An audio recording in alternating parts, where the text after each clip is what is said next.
are now checking out the Win Podcast, where the everyday people are the celebrities. So let's get to know them.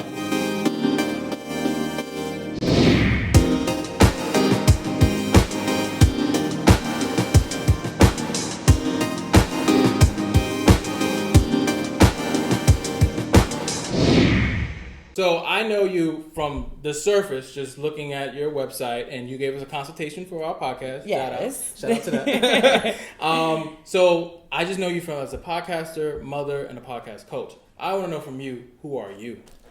What's up, crazy ass little girl from Florida who decided to have a kid and don't know what she's doing? Mm-hmm. No, I am, like you said, I am a mother. I fell in love with podcasting. But at the end of the day, first and foremost, I am a mom. I was 18 years old when I had a full scholarship to play ball, and I got pregnant, and I had to just give it all up.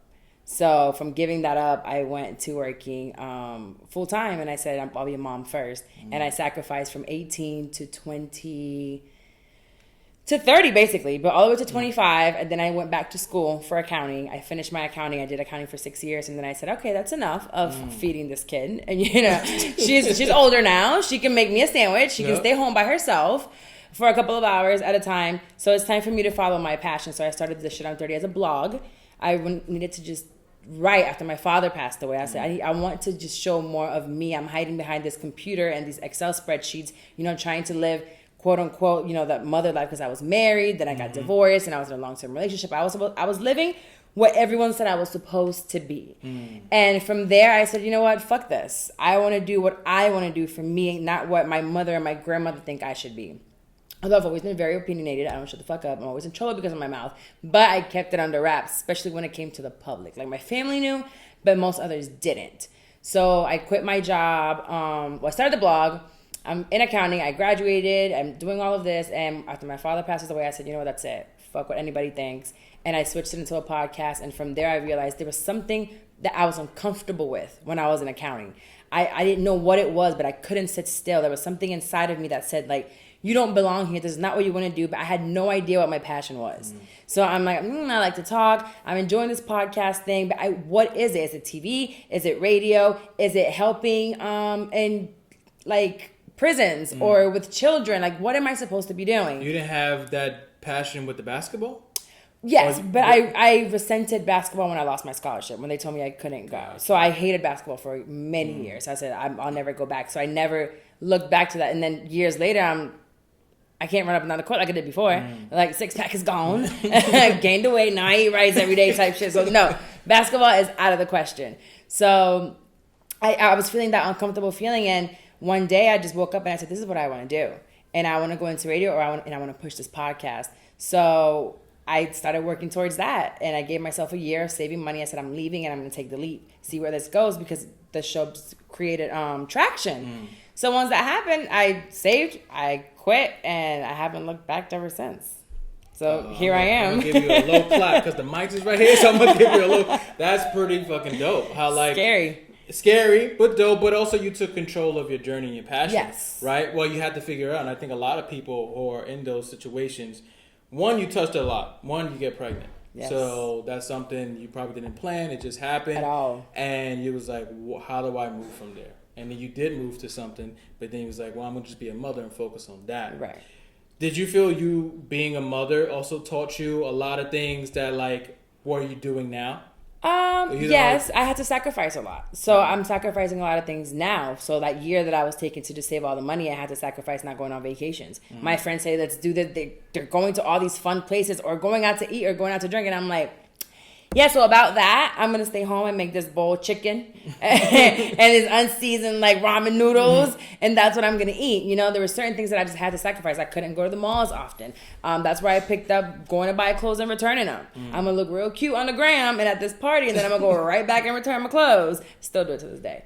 Probably never going to stop. Especially when I'm just using it once. Like, they have a return policy for a reason, so it's not illegal. Absolutely. So there are a lot of things that I had to sacrifice because of it, but I learned how to do that being a mom. I had sacrificed and put myself in the back burner for her, so I put myself again in the back burner for this new baby, which was the show.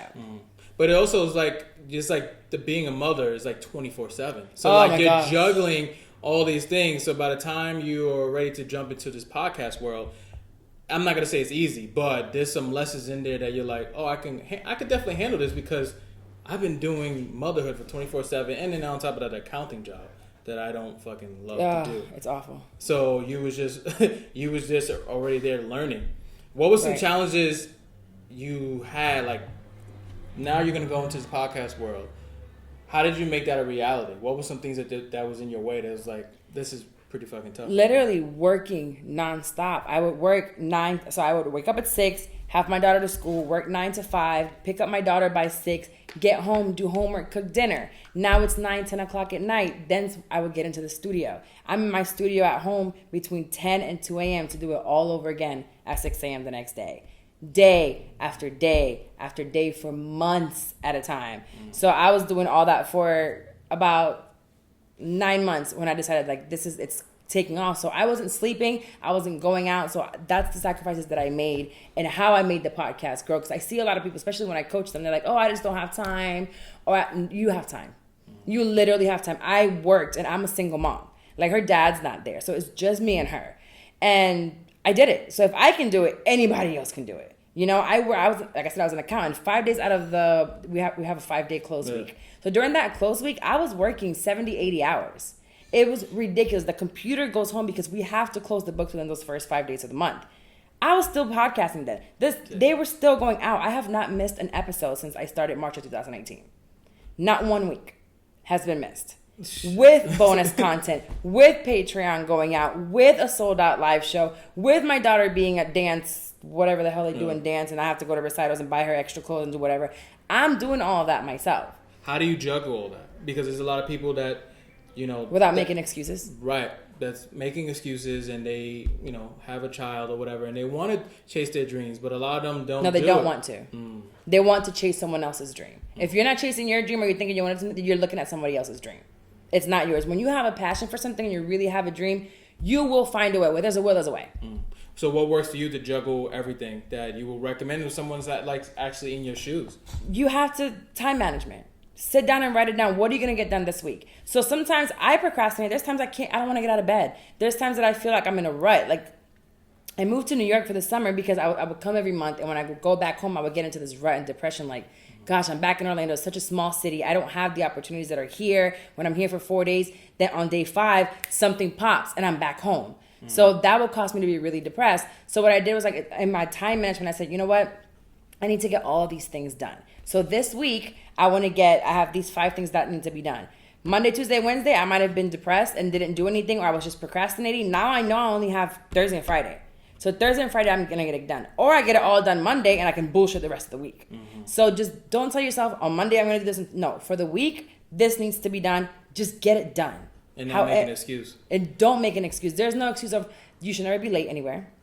There's no excuse. Even if your car broke down, we have Uber now. You know, we should all financially have, and it's not easy, but have an emergency fund of some sort. Just know what you have to set aside every single week from your paycheck, what you have to cut back on. Maybe I was without cable for 3 years. I didn't have cable TV. You're not missing anything. Period. Just steal a Netflix account. That's what I had. My Netflix, which was, back then it was $10. Now I feel like it's expensive as fuck. It's like $14.99. Right. It's so expensive. But there was none of that in my house. None of it. So that we would go to certain grocery stores. We wouldn't go to Publix back in Florida. The nice one is Publix. Oh, we're not going to go to Publix. We're going to Walmart instead. Or we're going to go to Aldi and get the cheese here. I might have to go to 3 different places, but I'm saving $100. That $100, I can put it towards the podcast. I can put it towards ads. I can put it toward a flight to New York that month to come and get recordings done and meet and network. Was this something that...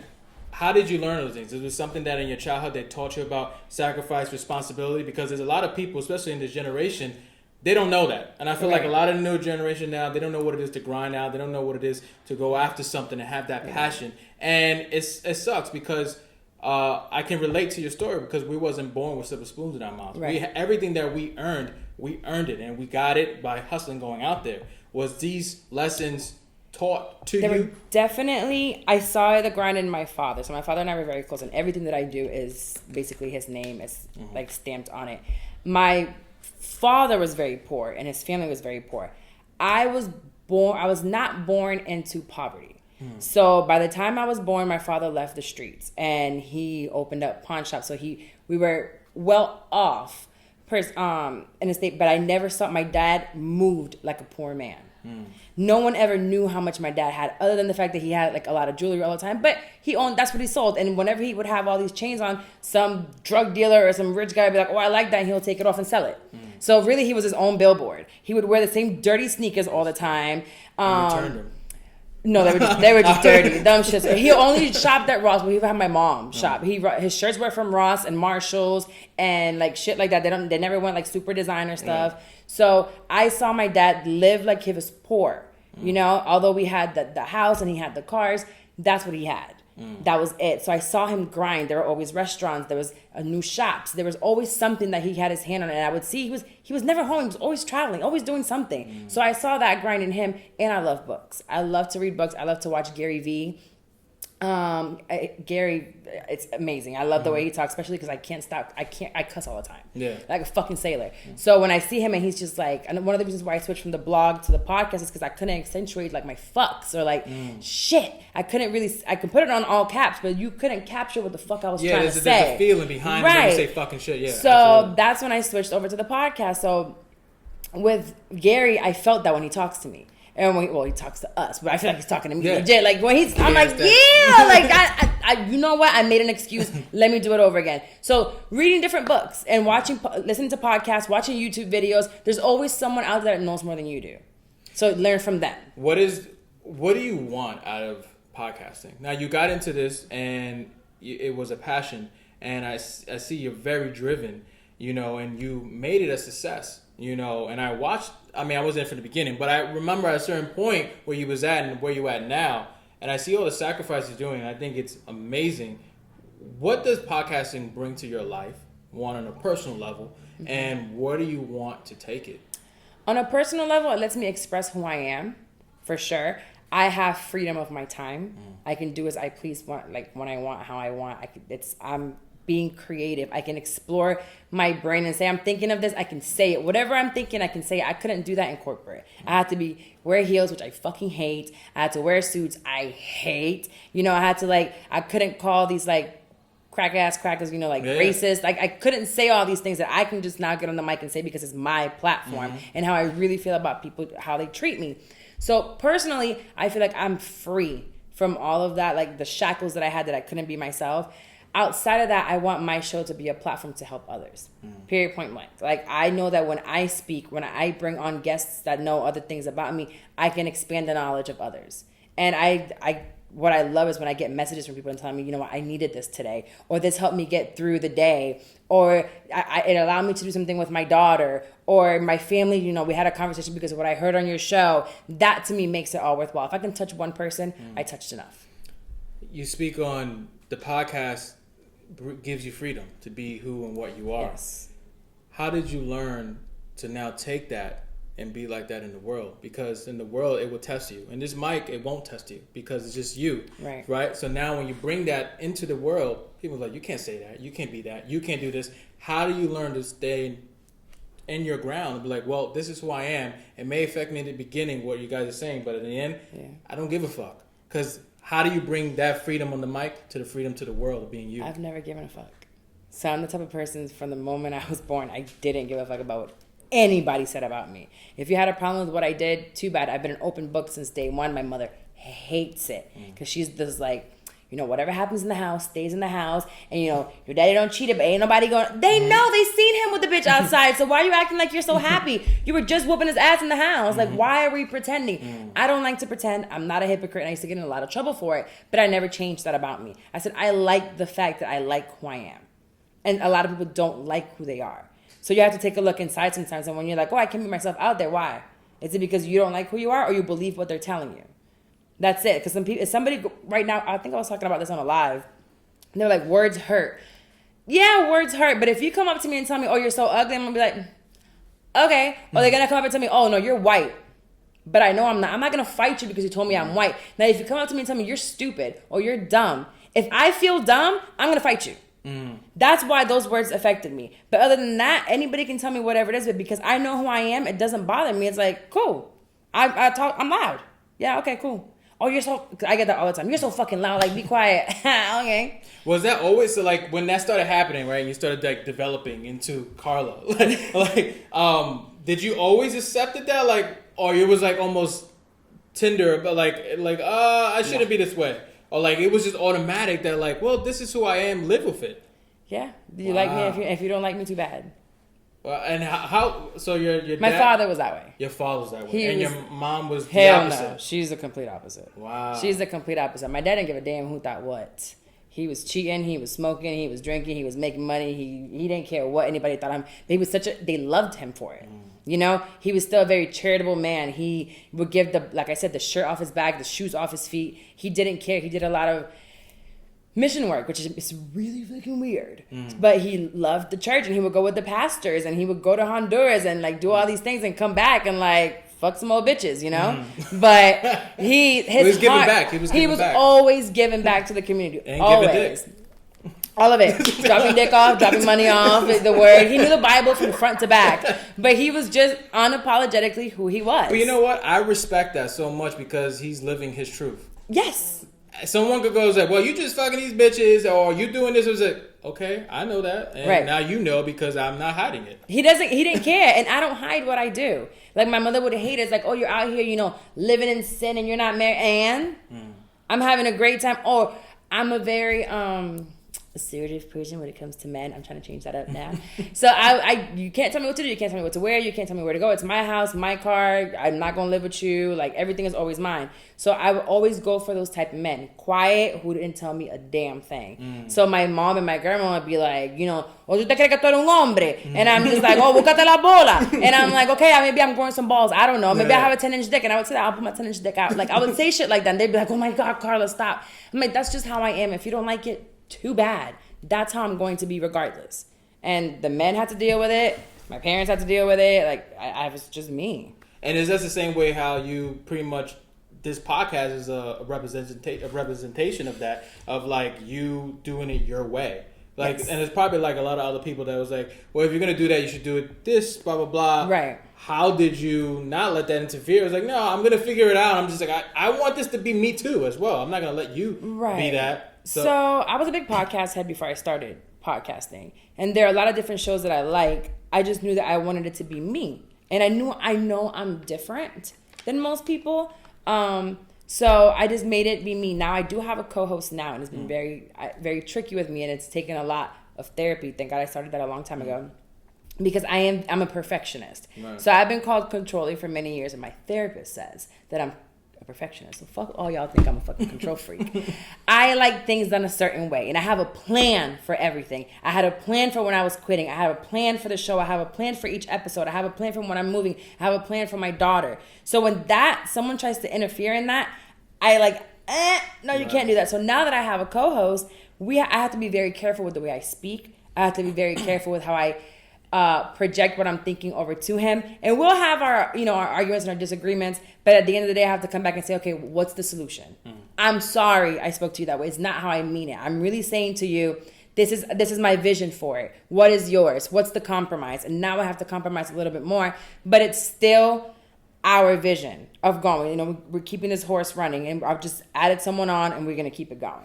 I can relate to that because, like, there's been times when I'm working with my wife on this stuff and like, why you said it that way? And I'm like, I didn't say no type of way. Like, because that's how I talk to myself. Correct. Like, yo, Rick, you better do this when you slack, blah, blah, blah. You know, I don't, and then when I'm talking to myself, Rick, why did you say that to you? I'm not talking to myself like that. Oh, man. I'm just like, I just know how I want things and I don't take it personal. But working with other people, they may take it a different way. And I'm not throwing daggers at you as in like, it's just like, you need to check yourself because right now you're coming off as rude. I'm like, really? No, I don't think I am. That was the worst part of my last relationship. It's like, what the fuck did I say wrong? Right. I said, get my shit outside. Like, what do you mean? That's how I talk to myself. If you talk to me like that, I'd be like, all right, cool. Yeah. Like, let's get it done. But I've had to realize that I have to take into account other people's love languages, other people, the way they communicate, and I have to communicate to them the way that they say, Jesus Christ, so many fucking feelings. How do you juggle control and trust? Because I feel like, especially when you're working with somebody else, you know, that's a big thing now.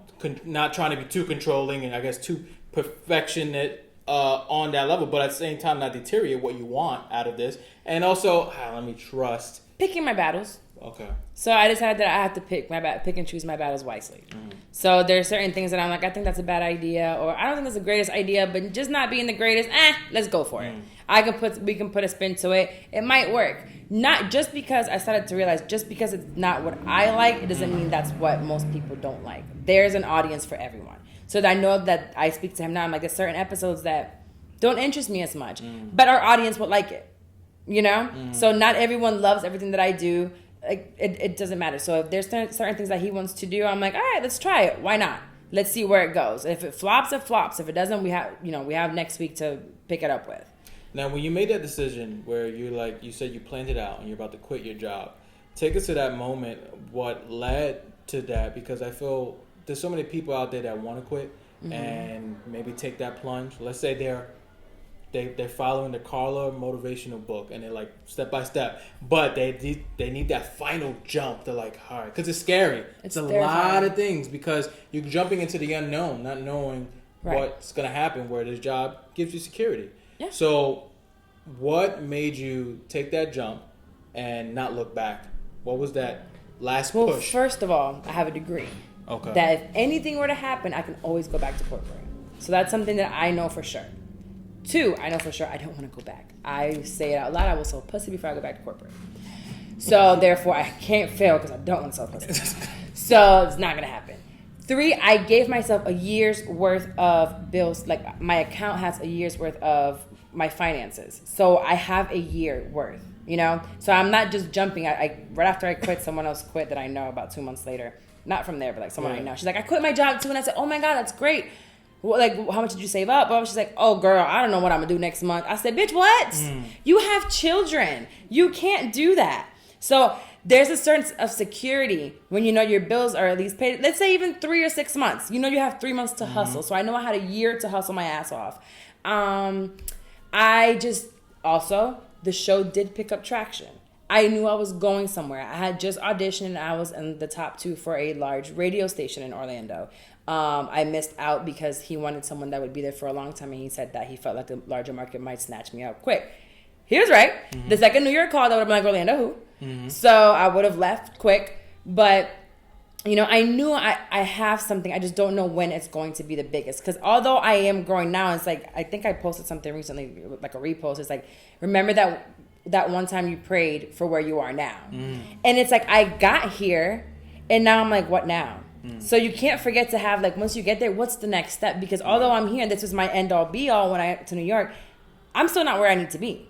So I'm not where I was, so I'm here, but I need to be here to be financially stable and, like, be living the dream that I want to live. And once I get here, there is another layer to that. So I want to add more businesses. I want to grow the show. I want to expand more live shows. You know, I want to take it wherever it'll go, whether it's radio or the show itself, or whether it's my business with the consulting. There's so many other things, but just know that you have to have a backup plan. You have to have a cushion.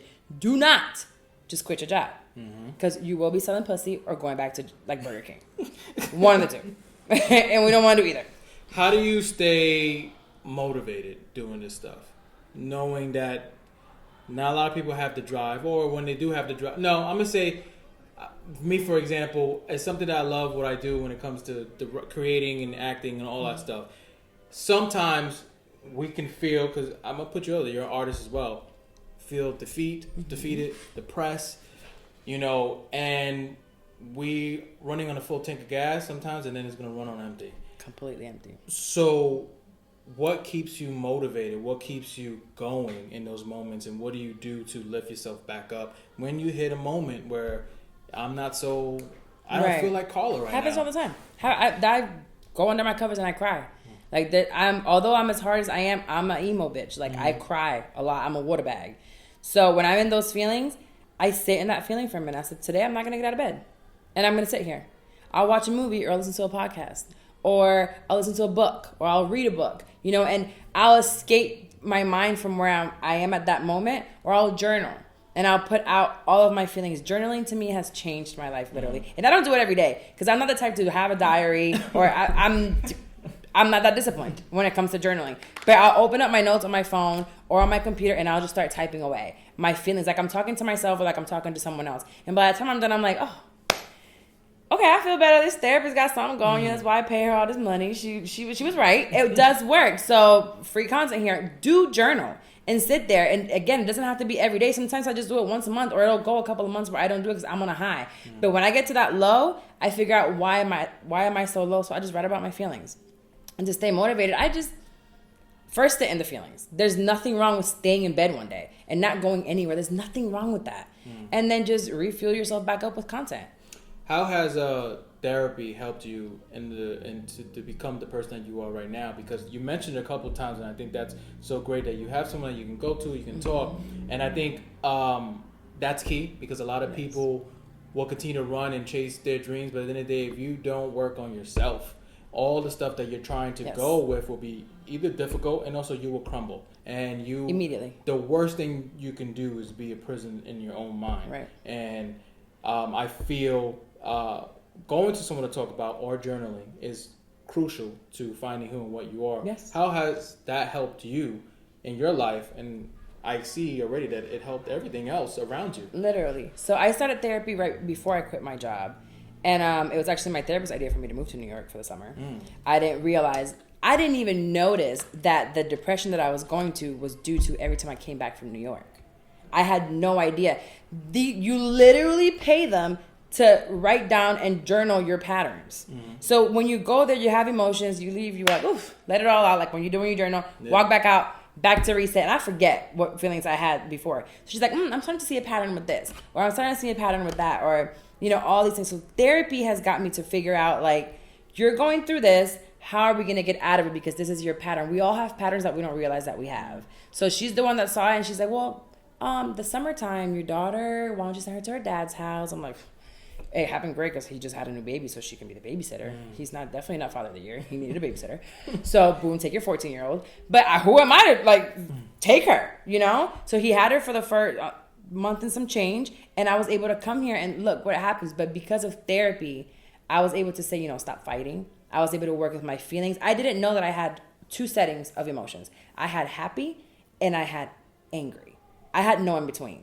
So therapy taught me, she gave me a wheel chart that I'll send it to you. I'll have to find it. It's like, there's all these fucking emotions. And if you're angry, find out why you're angry and frustrated, and if you're happy, why you're all these things. And I'm like, I had no idea. I had all these feelings of why I was feeling this way. I would literally be happy with you, or we were fighting, physically fighting. And I had to stop physically fighting people because it was going to only get me in trouble. Is that was something that you saw a lot growing up? Because for me, it's like I feel like I'm seeing a connection for me, because I know growing up, I always kept everything inside.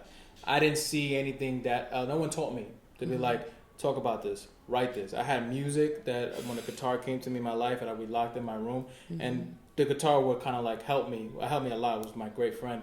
And music is therapy. Yes, very therapeutic for me, and it allowed me to get all my emotions out. So, but later on, once I met my spiritual teacher and stuff like that, and worked on myself and being honest with myself, and writing and comedy also helped before I met her. All that stuff came to me later on in life, but I didn't learn those things in my house, because in my house, my mom was going through her shit, my dad wasn't around, no one really vocally taught me that to accept these feelings. Was that something that you saw in your household, as in happiness to anger? There was no... I was taught to be a fighter. Yeah, there was no in between. We were either happy or they were fighting, or shit hit the fan, and I'm just watching, and I'm like, all right. And then I was brought involved. It's like, you got to go fight this person. You got to go fight this. I was literally the guinea pig to go fight people physically. So that's what I learned. I was fighting my boyfriends. I was fighting, you looked at me wrong. I was fighting my family members. I was fighting my parents. I was fighting everybody and their mama. But I knew that I had to stop it. I have a child. I haven't gone to jail. I will end up in jail one of these days. So, or I would have ended up killing somebody. So I had to stop. It just happened to me recently while I was here.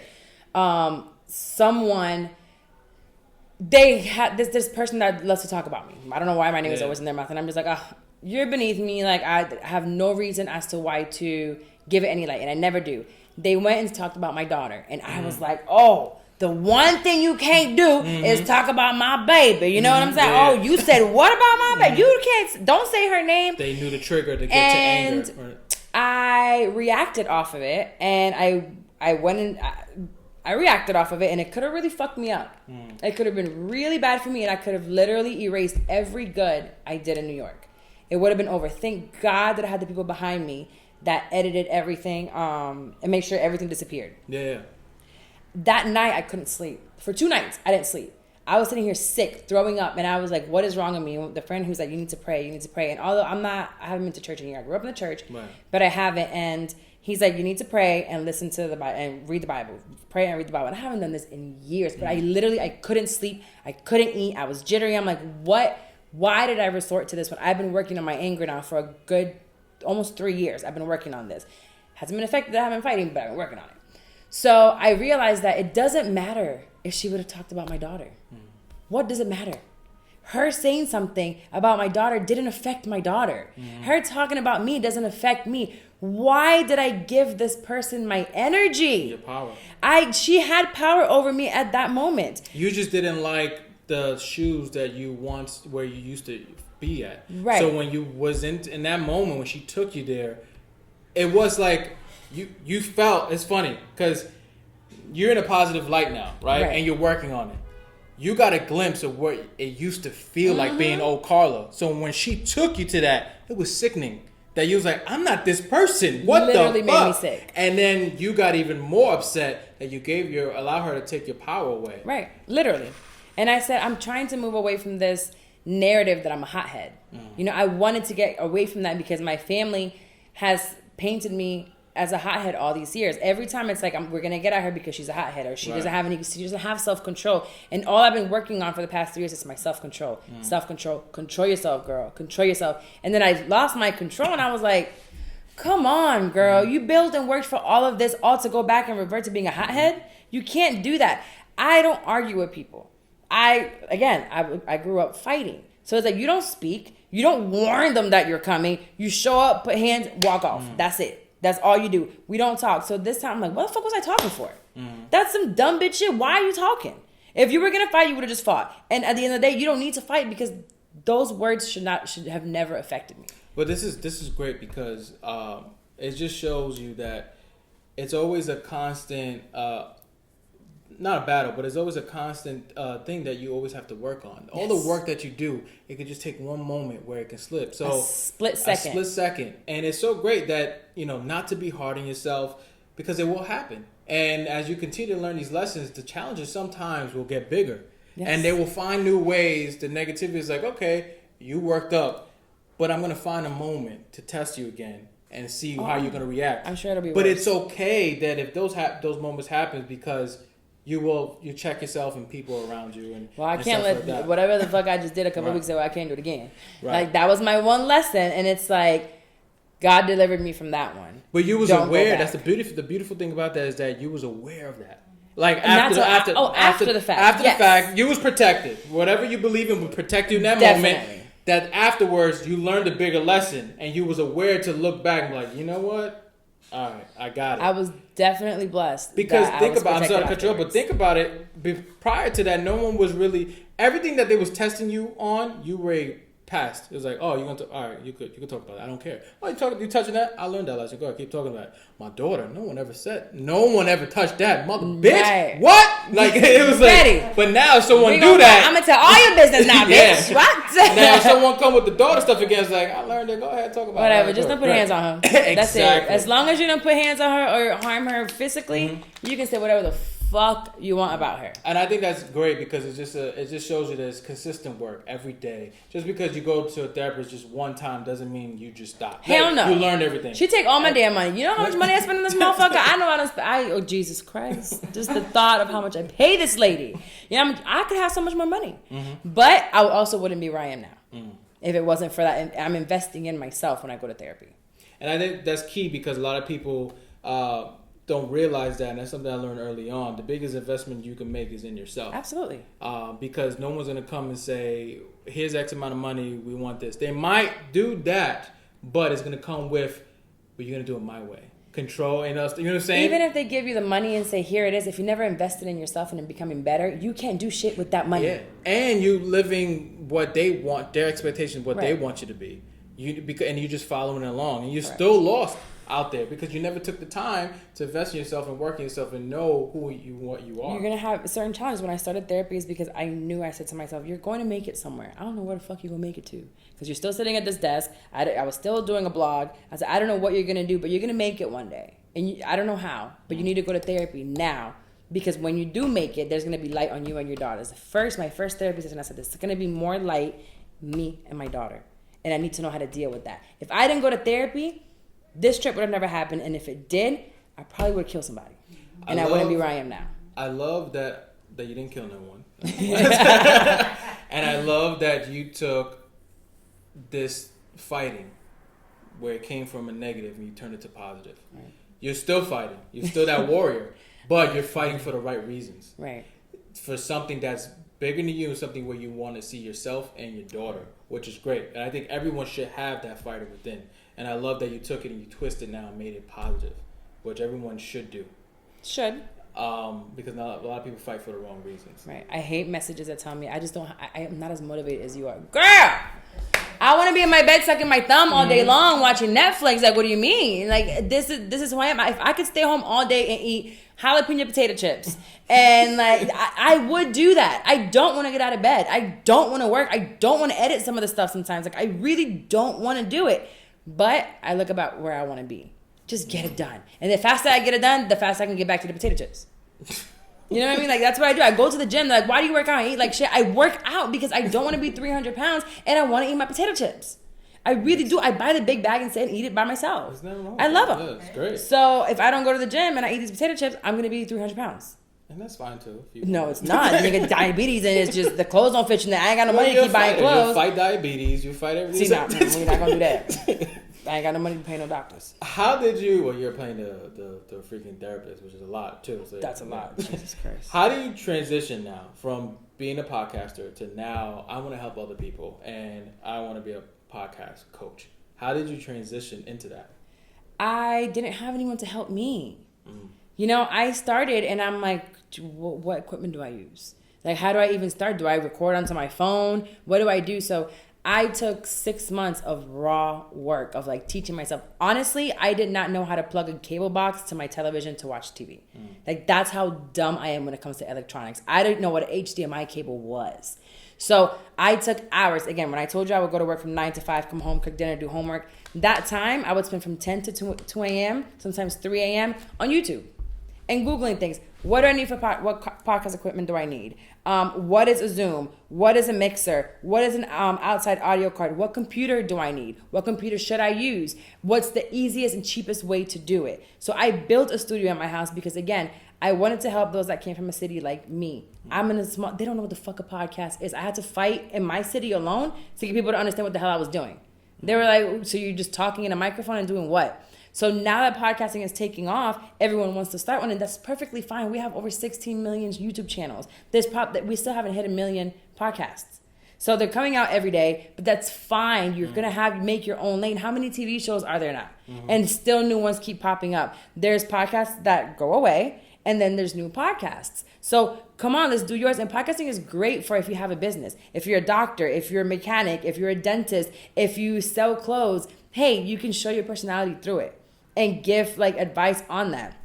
So you can, and it doesn't have to be something that is a weekly basis. You know, you have a business, you put out 10 episodes about how the process of your business, boom, that stays there forever. And then that's a way for people to be able to connect with you. So again, no one really knows how to start or how to do it. How do you get on iTunes? Like, it's not that hard. How do you get an iHeart? It's not that hard. I can teach you how to get on all these platforms and reach all these different people. And since I didn't have it, I figured I took all this time to do it. Why not help others? Also, when I was trying to find someone to coach me, it was $1,000 an hour. Damn. There was one that I found for $500, and I was like, you've got to be fucking kidding me. I'm not spending $500. And the other one was a white, and they're all white. It was another white man for $1,000. And it was like, whenever I caught him, you know? So I'm like, I'm not doing that. So why I'm going to put out my work, which is why it offends me. And sometimes I send certain messages back, and I'm like, I'm not helping you. When they send me, if you send me a quick question like, hey, what mic do you use? I'll tell you what mic I use. Something simple like that. But they'll be like, can you go look at my show, tell me what I can do different? But I actually took the time to learn all of this. I'm showing you how I reached there. Now I made this a business because I want to help you. And I'm not even raping you when it comes to it in the price. So just invest in yourself. Plus, when I give people free information, which I was in the beginning, they don't do shit. Mm-hmm. Like, I'm sitting here taking time and writing these long-ass emails and DMs and, like, calling them on video chat. And it's like, you didn't even do anything with it. I know that you will do something with it when you invest money into it. Yeah. Isn't that fucking weird? You don't want to lose your money. I don't get it. No, for me, I was like, if this consultation that we had, which I highly recommend, actually, you should go check out her website. No, like that. If you would have gave me that for free, I would have done the same initiative and the hunger that I have to do it when I paid. Don't have that hunger. And I find that so annoying that people won't do it. Like, they won't put it. They just want everything given to them, literally, and then let it sit. And then let somebody else do it. Right. And then what I noticed in your story, you've been going places all your life, and you can continue going places because I doesn't have to come from me. I see hunger and consistency within you. If you don't know, you're Googling. If you want to know, you're asking. And if you don't see, you're asking someone, well, what do you see? Like, you're going after all these things, and that's like that's talentless. That's not. You don't even need talent to do that. You just need to have the hunger to do it. Sometimes the most mediocre people have made it because of their hunger and their drive and their work ethic. It's all about work ethic. I have seen some people on radio. I have seen some people on TV. I have seen some people even in podcasting. They're not the greatest, but their work ethic is so great, it gets them to certain places. People notice your work ethic. You might be, I know specifically one, extremely talented. He's doing his damn thing. But in every room that he walks into, that there's a new opportunity, every time they say, I don't know, he's never on time. He's very flaky. He never shows up. And it's like, you leaving that name behind shows that your work ethic is shit. And you're cutting yourself from certain opportunities. So your work ethic will get you certain places. That drive will get you there. What made you want to come to New York, which I wanted to touch down? I know it was your therapist. She recommended. But what was your goal leaving Orlando now, coming to New York to... New York is the hub of podcasts. Like, literally. Podcast of color, I should say. So podcasting has been huge within the white community for years. Like, Joe Rogan has had his podcasting now 11 years. He's huge. Podcasting has been around, but it's been in the white community. So I got into it, I think 5-6 years ago when Serial came out. So I started with Serial, and from there, when it first came out, and from there I just went on like the storm of listening to every single podcast there was. So I started noticing that the podcasting was becoming here. Now, I start mine right a year before that. Was it a year before? A couple of months before, Mandy had started hers. We're all from Orlando. So she's been here now for almost 7 years or so. I've always known her, and I was like, damn, I'm starting mine too. But the first thing, although we were friends, although we talk on the phone, I never asked her for help. So I started my show, and I got it going. And once I put it out, I said, hey, I have a show. Listen to it. And I was like, I would love to have you on. Like, when you come into town or when I come up, like, let's record something. She's like, all right, bet, let's record. But I never wanted to use anyone for anything. I'm like, my work ethic and me putting out things every week, and if it's good content, people will notice, which is what happened. So when I was seeing in New York, I'm like, all the opportunity is here. And I wanted to do radio. So when in September, I wanted to meet someone like Charlemagne, I flew to Atlanta that morning. I knew he was going to be somewhere. I said, I have to find a security guard. If I find a security guard, I know he's in the building. So I shot my shot. I have an entire episode of what I did when I got to Atlanta. But the point was that I begged the guy, I'm like, can I please give me 2 seconds? I talked to him. I said, I want you to be my mentor. I want to be around you, seeing what you're doing, because for years I've just admired your work ethic. So he gave me his number. He said, I don't care it's cool if you're in Florida. You can always text me. You can always call me. I'll be around. And that's when I started flying. Very nice of him. So nice. I would have somebody like that. I said, I was like, be a dick. I had to shoot for the stars and maybe or shoot for the moon, maybe land on the stars, something. He could have been a dick. He could have said no, but he didn't. And to this day, I don't have no idea what the fuck I said to him. I know I said something along the lines, I'm old. I live in Florida. At the time I wasn't talking, I had just cut my mother off. So there were all these things. I couldn't tell you what the fuck I said to the man. But he gave me his number, and I just cried and cried and cried. Left the place and went straight back to the airport. But I knew he was here as well. So I'm like, if I have the opportunity to just be around, You know, because when I'm there, I just want to be in the room. Yeah. I'm watching and I'm seeing who's around. The talent, if there's anything that I can get to you guys, if there's a talent that you really like, don't go necessarily after them. Watch who's around them. These people have a team. So although you guys might see me around Charlamagne and that those people, yeah, we talk and I'm watching him, but I'm watching who's doing things behind the scenes. So the managers, the people at the studio, who is the publicist, who is booking the thing. That's who I need to know. Who are the producers? So when you guys see me in Brilliant Idiots, it wasn't because of Charlamagne. It was really because I asked while I was still in Florida, his engineer, I said, I want to learn from you how to work those boards. And I happened to be in the building working those boards when someone didn't show up and he said, jump on the mic. Let's do the show. So nothing was planned, but I've been working on the back end on how am I going to learn everything else, and the opportunity will show up. It's great because the opportunity came when you was ready. Right. Prior to that, you was working on yourself. You was working on the show, your work ethic. You was already working up to that moment, and it goes to show you that what's the worst that's gonna happen if you just ask, and the moment will come. I had already asked them months ago. I said I want to come on Brilliant Idiots. And I texted him and I said, listen, I'm coming into town. Two of the times that I came, I said, I'm coming into town. I'm going to be there. I know they record on Wednesdays. And I'll always come on a Tuesday. I said, I'm going to come on Tuesday because on Wednesday he going to call me and tell me to come record. I get here on Tuesday. Wednesday come around here and call me. I said, oh, shit, I told you I want to record, man. And I would just hit him again. I'm like, hey, I'm in town. I want to come on Brilliant Idiots. He's like, all right, we'll see. We'll make it work. We'll make something happen. Something along those lines. And I'd be like, bet. Okay, let's see what's going to happen. Boom, here comes another Wednesday. They had another guest, so somebody more famous and more popping and whatever it is. So I wouldn't have been ready back then. There's no way I would have been ready back then, and there's no way I would have been able to do it the way that I've been doing it now.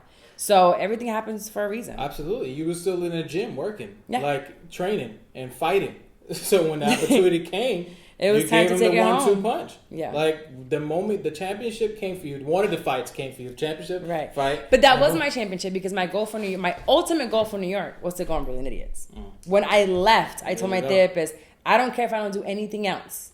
I just want to go on Brilliant Idiots. Although it's not my demographic, I just want to know that I did it. That is my show. That is my ultimate goal. And there I was. How did it feel to accomplish that? Oh, man. Like, you... Speechless. I couldn't believe it. Like, I left there and I was just like, I just looked at Mandy and I'm just like, bro, we just did this. Because she had been on there before, but it was only like 20 minutes. They brought them on the last 20 minutes. She had not done a full episode. Like, we literally were on it from beginning to end. 2 hours of talking shit. You know, it's like right there with him, and he's just we're all equal when we're on the mic. We're all equal. So once I left, I was just like, you know, I did it, and I cried because it was just wow. Everything I've manifested and I've said that I wanted to do, I'm doing because I'm working towards it, and because I'm telling myself every single day I'm going to do it. I don't know when, but I'm going to do it. And this is a beautiful segue because I feel like it ties into the story that you shared about the story of your dad and the check. Yes. Can you talk about that? Because I'm going to ruin the story. Stop it. You're going to make me cry. I told you I can't talk about this damn check without crying. I think it's great. But it's beautiful. It's a beautiful story. I just told you I was a water bag. Okay, I won't though. So my father passed away Father's Day 2016. So it was June 19, 2016 on Father's Day. I got fired from my job April. What the fuck happened? I lost my job of some sort that April, and I was going back to school, or I quit, something along those lines, to go back to school full time. So those last 2 months, I was with my parents all the time, and again, him and I are extremely close. We're extremely close. So he traveled a lot, and one day I went to the house because I would go study there in the porch, because if I stayed home, I was going to eat jalapeno chips and watch Netflix, and I don't study. So I would go to his porch, and I would be there, and I went to his room to get something. My mom was like, hey, your dad left you something here. So when I open it, it's a check, and it was $1 million. And on he signed it, he put my name, and he put on the memo, por cuidarme, which means for taking care of me. And I was like, $1 million? It was a check from La Casa de Resuelve, which is the pawn shops in Puerto Rico. And I was like, he plays so much. So I call him, and I was like, hey, Bobby, what's this? And he was like, oh, it's $1 million for you. You deserve it. You're always there for me, blah, blah, blah, blah. And he goes, but it has no funds. The bank account is closed, but it's the thought that counts. And I'm like, you fucking piece of shit. He's like, but it's the thought that counts. You can cash it one day from your own bank account, not mine. And I was like, damn. Okay, cool. But I thought it was dope, so I kept that check around. He passed away exactly 2 months later. So I kept that check with me, and I never knew like the significance of it. But he was basically telling me from day one, "You're gonna make it." I just didn't know how. See, I told you it was gonna make me cry, nigga. I just didn't know how, and I still don't know how I'm gonna cash that check. But I carry it with me, so I have it here with me. I always have it at home with his picture, and I really don't know when or how, but I have that check, and I tattooed it on me. I switched the routing number to the date that he passed away, and this is the signature that was on the check. So it's always with me, and I'm just like, you're always with me. I always feel him. He taught me so many lessons, and it's like, God, I wish he wouldn't have passed away when he did, because I would have had him all up and down this show with his raspy voice, with his horrible English, but because it was awful. But you would have been able to see more of, our relationship. And people that have followed me for years, remember him. I had him on my stories all the time. But that check, I know I will cash one day. I just don't know how. I'm gonna let you know now. You've been cashing that check already. That check is just not for one time. So it's been multiple times from you starting up, growing up, hostile, fighting, learning to turn that around and make that a positive change. You cast that check there.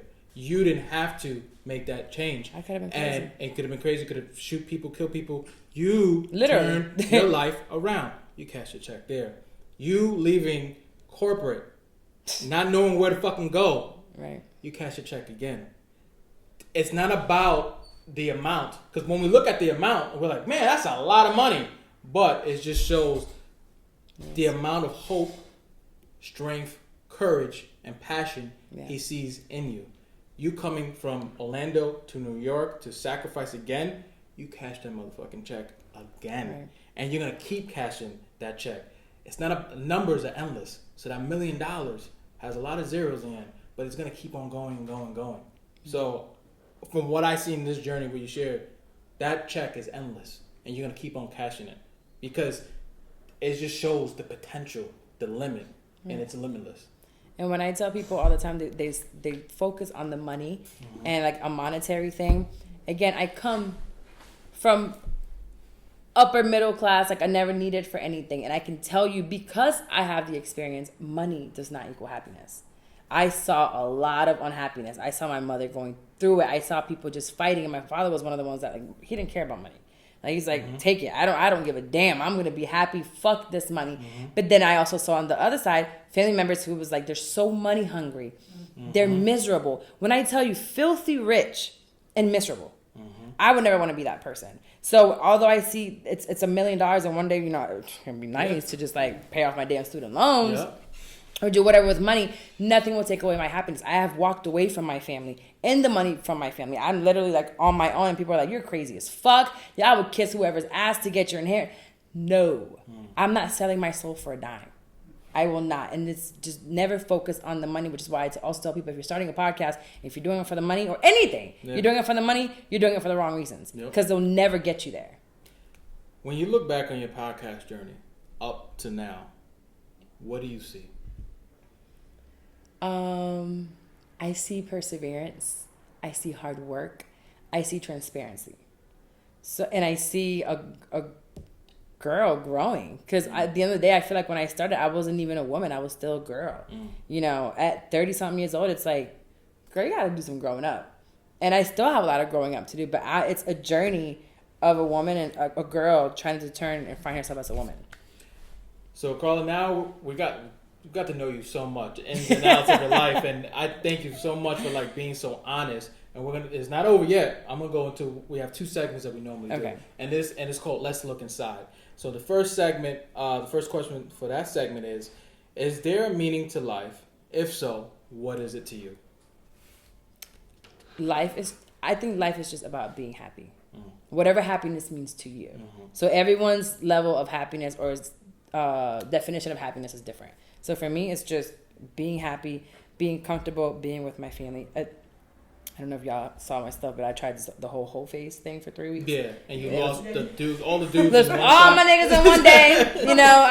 I hit thigh and bopping for 3 weeks. It just wasn't for me. So for some people, that's happiness. For me, it's my daughter and being in a healthy relationship. I have been unhealthy, so I just want to be in a healthy relationship with my daughter. Child, that's happiness to me. It can literally be in a cardboard box, but as long as I have all of that, I'm happy.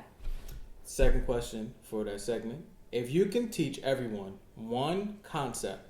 What concept will have the greatest impact on humanity? For example, if I'm going to teach everybody to love themselves, that's going to affect the world tremendously. So what would that concept be for you? Living your truth. If you live in your truth, no one can use it against you. I fucking love it. Segment 2 is called Words from My Spiritual Teacher, Guru Enlightenment. Everyone knows that I have a spiritual teacher. She taught me spirituality, to believe in myself, that I came down with so many gifts and that we're all geniuses. And we have to take responsibility for our lives and learn and grow from it. She has a book, and also all her information will be in the comment section. So I like to read her either stuff from her book or stuff that she shares on Facebook. So this one comes from her book, and her book is Guru Enlightenment, Guide to Finding Your Answers in the Unknown. And this segment, she goes, we never know when our time will come, but it is comforting to think that when it comes, that we are doing what we need to be doing. Make your path count for something. Remember, we can't buy or can't take our home, car, money, or anything from the world. Only our knowledge, wisdom, and what we have done here on earth will be going with us. Now, when I don't pick out anything for that person. I just open the book and whatever's there. I trust in my spirit and thing. What do you think about this? You can't take anything. When I quit at 30, my dad died at 60. I said to myself, girl, you got another 30 years. If you die at 60, you have another 30 years. Are you going to be happy with where you are right now? And I wasn't. So I said, take the leap now, because I don't want to die tomorrow knowing I wasn't doing what I want to do, or I was living someone else's idea of what life should be. So you can't take money with you. You can't, once you die and you go, you don't know, it can happen, literally can happen when I leave here right now. So did I live my life to the fullest? I'm going to live my life to the fullest. It's so funny because that I feel like ties into this whole episode, because you have took your life into control of your hands and changed it from a negative to a positive and continue to work on it. And if, God forbid, something will happen to you in the next hour, you have already built a legacy. You are working. I hope so. Yeah, you have built you have touched people. Your podcast has reached a lot of people. So the information you're giving to people, you have been learning, you have been growing, you have been sharing wisdom. You are already doing that. And, which is crazy, you don't give power to money, which just touched on that. Because like you said, before I even said that, you already said in the podcast, I'm not gonna be happy with money. And I saw that with my own eyes what it does. Right. So I feel like this ties in perfectly to what I thought you chose it just for me. Every episode, I don't make it up. I just open it up, and then in the end, I'm like, oh, okay, that's great. Yeah. Carla, I just want to thank you so much for the end. Don't cry. I just want to say thank you so much for helping us, my wife and I, with our podcast. The consultation was amazing. I highly recommend it. I'm not just saying that because she's on the show. No, honestly, it definitely helped us. 2, for being humble enough to do this show, because and a hot box. It is fucking hot. Yeah, it's hot in here. So thank you for that. And I just wish you, honestly, so much success, love, and support, courage. I know your dad is super proud of you. And I know he's spiritually helping you still. So I remember, I think I wrote to you in your DM, there was something that you shared that you wish you could talk to him in that moment, something you was going through, and I wrote you and said, well, I was like, write him a letter, and he will answer it to you in your dreams. And I'm a firm believer, especially that's something that my spiritual teacher taught me, is that we're very powerful, and we get our spirit will send us messages, and people that we are close to will send us messages in forms of dreams, or a song, or we see a message on there. It's not a coincidence, it's your spirit showing you. Oh, the song thing happened to me. My phone had nothing on it, even off. My earbuds kept playing the Sam Smith quote. The song was, oh my God, I can't remember the song. It's like, don't cry for me after I'm gone. You know what song I'm talking about? Yeah. So those 10 seconds, it was 10 seconds or 10 words of it were playing on repeat. And I was driving and I was going through some shit that day. And I shut all of my apps, shut the phone off, and it kept going. And I got to my doctor's appointment. It was an eye appointment. The doctor's my friend, actually. I stormed into a room where she's taking care of a patient, and I give her the headphones, and I'm like, look at my phone, and she's like, what the fuck, girl, I'm working. But I'm crying, and she's looking, and she's like, that's Papi. And I was like, what? So everything was off, and it was the weirdest shit in the world. But I do believe, like, they come and they speak to you in one way or another. And that day I needed it. That, like, literally needed it. Right before I got there was a street that was Wilmaris Avenue, and it was his name. And then this happens, and it was all... So I know that he's here. It's just really hard some days when you're like, fuck, I want to call you, and you can't. I always say, just recommend always stay open and continue to be open to receive those messages. Thank you for checking out the episode. Please help us out by subscribing to our podcast, writing a review, sharing with a friend, or leaving a comment. Thank you. This will help us so much.